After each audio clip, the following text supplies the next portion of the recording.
that a quarter of Oregonians don't have the resources to address a $400 emergency. Horrifying.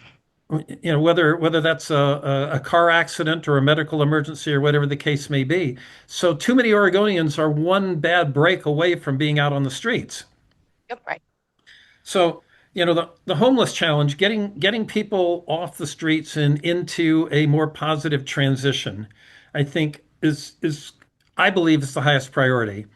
And, I'll get letters back saying, well, you understand that some of those people don't care. There's a lot of mental illness, drug abuse. There's people that are perfectly comfortable living the lives that they're living right now. Yeah, I have trouble with that. But the fact remains that that's a subset of the larger problem.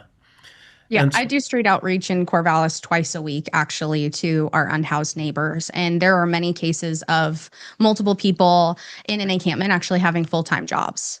And they are just not able to pay the exorbitant amounts for a security deposit, first and last, or however that, or living out of their cars too.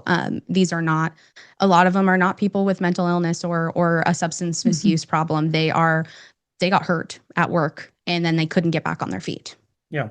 So it's a large, diverse challenge. But you said if I had a magic wand, I'd find a way to help people get off the streets and on a positive trajectory.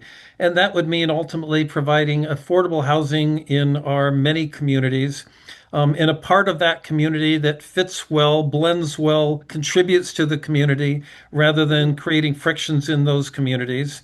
In some cases, it may mean making some guarded adjustments in urban growth boundaries. In some cases, it may mean infill, or as I've kind of described, in communities where there's no place to infill, sometimes you got to upfill Yeah. and uh, and climb higher. But The truth could break through.